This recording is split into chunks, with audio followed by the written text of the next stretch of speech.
भारत एक ऐसा देश है जो युग दर युग फैले समृद्ध इतिहास से घिरा हुआ है।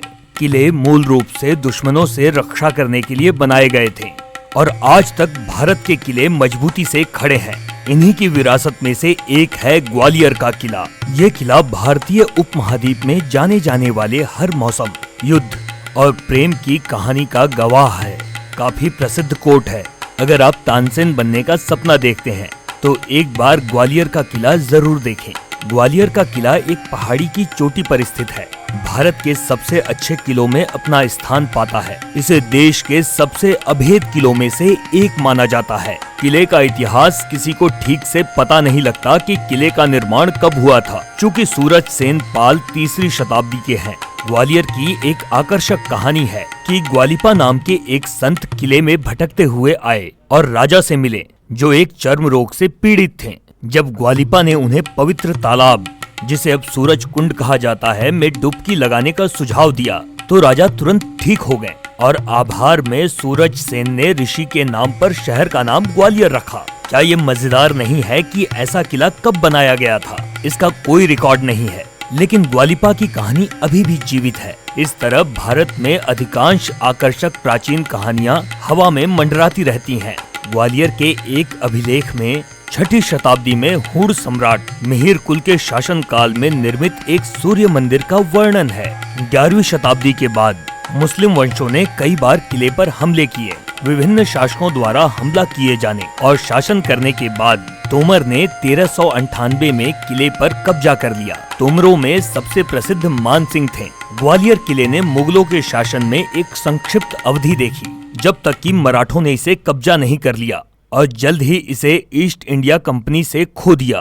ग्वालियर किले की वास्तुकला बलुआ पत्थर की कंक्रीट की दीवारों से जड़े हुए है। ग्वालियर के किले की प्रभावशाली वास्तुकला पूरे ग्वालियर शहर पर हावी है। आप शायद इस तथ्य से अवगत हैं कि भारतीयों ने शून्य का आविष्कार किया था। गणित में शून्य के प्रयोग का दूसरा सबसे पुराना अभिलेख किले के एक मंदिर में मिलता है। शिलालेख लगभग 1500 वर्ष पुराना है। खूबसूरत नक्काशियों में शून्य संख्या का दूसरा सबसे पुराना संदर्भ शामिल है।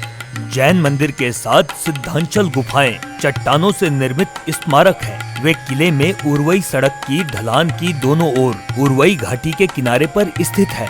स्मारकों में कई गुफाएं, दीवारों पर छोटी नक्काशियां भी शामिल हैं। आदिनाथ, नेमिनाथ, पार्श्वनाथ, इनकी मूर्तियां आकर्षण का मुख्य केंद्र हैं। इनमें से सबसे बड़े ऋषभनाथ के लिए हैं, जिनकी पहचान 57 फीट यानी 17 मीटर ऊंचाई के साथ अपने पैरों के नीचे कुर्सी पर उकेरे हुए बैल के प्रतीक द्वारा की जाती है। मानसिंह पैलेस, इसे मानसिंह मंदिर भी कहा जाता है। 15वीं शताब्दी के अंत में बने इस भव्य महल की किलेबंदी मानसिंह तोमर ने की थी।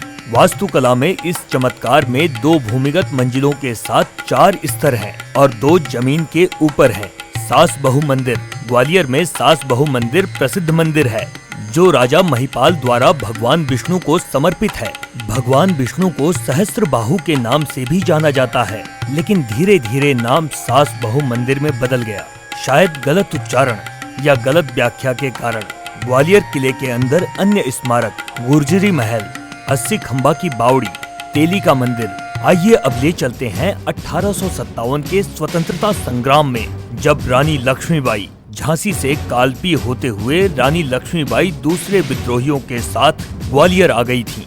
भारत के स्वतंत्रता संग्राम में लड़ी गई 1857 की जंग में सबसे बड़ी आहुति ग्वालियर में ही हुई थी। झांसी की रानी लक्ष्मीबाई की शहादत इसी शहर में हुई थी। मराठा सिंधियों ने 1947 तक भारत की स्वतंत्रता तक ग्वालियर पर शासन करना जारी रखा।